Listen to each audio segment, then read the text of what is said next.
Alright guys, Papa Pepper here with another video. This one's how to accurately identify a water moccasin. You can see I'm already bleeding from this snake here, which has bit me quite a few times. Well, this is a snake people often find down by the water, but it's not a water moccasin.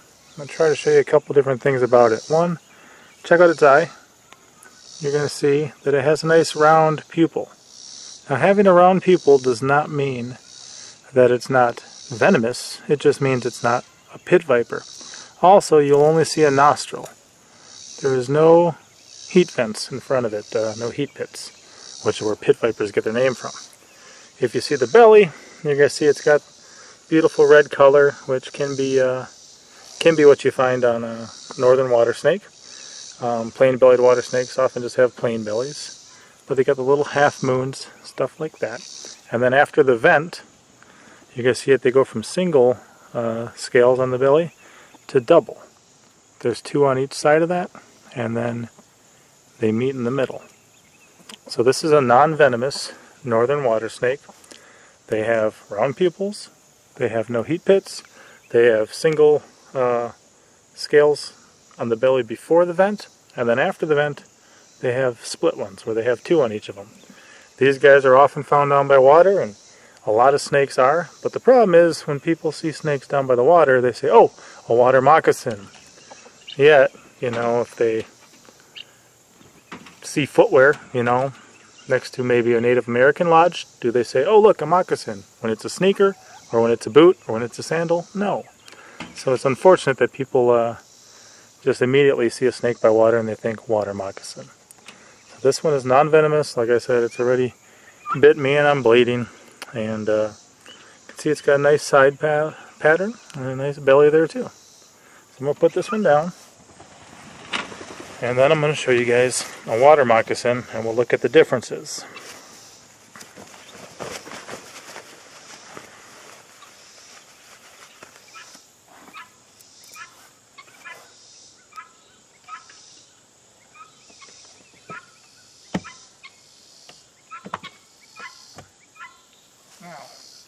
This is a water moccasin. First thing you'll see is it has fangs. When I grab it, it's got some big fangs there, doesn't it? Another thing you'll notice, there's two holes in the front of its face. There's the first one closest to you, which is a nostril. And then right behind that, there's a heat pit between the nostril and the eye. That's what they use for sensing heat. And if you look close enough, you can see it has a nice cat-like eye. The pupils are narrow. That is a water moccasin.